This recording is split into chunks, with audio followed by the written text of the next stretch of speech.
ایک بادشاہ کسی جنگل میں اکیلا جا رہا تھا کہ اچانک اسے شیر نے آ لیا۔ اتفاق سے ایک کسان بھی ادھر آ نکلا جس کے ایک ہاتھ میں ٹیڑھی ترچھی لکڑی اور دوسرے میں درانتی تھی۔ شیر بادشاہ پر حملہ کرنے ہی والا تھا کہ کسان نے پھرتی سے ٹیڑھی لکڑی اس کے گلے میں دے کر درانتی سے اس کا پیٹ چاک کر دیا، جس سے بادشاہ کی جان بچ گئی۔ بادشاہ نے کسان کو اس مدد کے صلے میں گاؤں کی نمبرداری کے ساتھ بہت سی زمین بھی دے دی اور کہا کہ ہر تہوار کے موقع پر ہمارے یہاں دوستوں، رشتہ داروں کی جو خاص دعوت ہوتی ہے اس میں تم بھی آیا کرو، کیونکہ تم بھی اب میرے سچے دوست ہو۔ تھوڑے دنوں میں بادشاہ کے یہاں دعوت ہوئی تو کسان بھی آیا۔ اول تو اس کے کپڑے اتنے اعلیٰ نہیں تھے، دوسرے بادشاہ کے پاس بیٹھنے کا ادب و سلیقہ بھی نہیں جانتا تھا۔ اس سے کئی غلطیاں ہوئی۔ کھانا آیا تو وہ بادشاہ کے ساتھ ہی کھانے کو بیٹھ گیا۔ بادشاہ نے ناراض ہو کر کہا، تم بڑے گوار آدمی ہو، چھوٹے بڑے کی تمیز نہیں کرتے، بہتر یہی ہے کہ اسی وقت اٹھ جاؤ۔ کسان شرمندہ ہو کر چلا آیا اور کئی سال تک بادشاہ کے پاس نہ گیا۔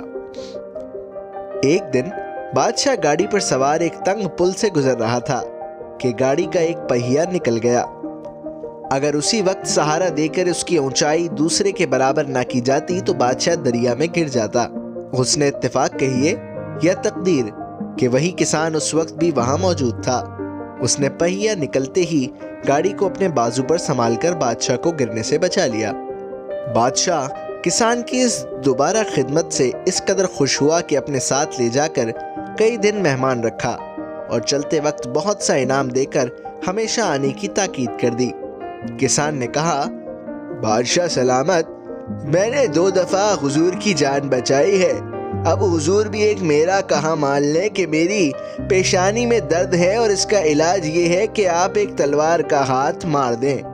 اس میں اگر ہڈی بھی ٹوٹ جائے تو کوئی خوف نہیں، میں چند دن میں اچھا ہو جاؤں گا، یہ درد جاتا رہے گا۔ بادشاہ پہلے تو مانتا نہیں تھا، مگر کسان کے سخت اصرار کرنے اور زور دینے پر آخر اس نے تلوار کا ہاتھ مار ہی دیا، جس سے 1 انچ گہرا زخم پڑ گیا۔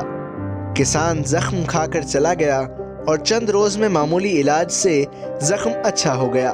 کچھ دن بعد بادشاہ نے اسے اپنے پاس بلا کر حال پوچھا تو کسان نے عرض کی، بادشاہ سلامت، خدا کے فضل سے تلوار کے زخم کا اب نشان تک نہیں رہا، مگر پہلی دعوت میں حضور کے بدتمیز گوار کہنے اور نکال دینے کا زخم اب تک میرے دل پر ویسے کا ویسا ہی ہے۔ یہ سن کر بادشاہ نے گردن جھکا لی اور کہا، بے شک تم سچے ہو، میں ہی غلطی سے داناؤں کے اس قول کو بھول گیا تھا کہ تلوار کا زخم بھر جاتا ہے مگر زبان کا نہیں بھرتا۔ تو پیارے بچوں، اس کہانی سے ہمیں یہ سبق ملتا ہے کہ جب بھی کسی کو کچھ کہنے کا موقع ملے یا کسی کو کچھ کہنا چاہیں تو پہلے تولیے بعد میں بولیے، یہ آپ کے حق میں بھی اچھا رہے گا اور سامنے والے کے بھی۔ ملیں گے ایک اور دلچسپ کہانی کے ساتھ، تب تک کے لیے خدا حافظ۔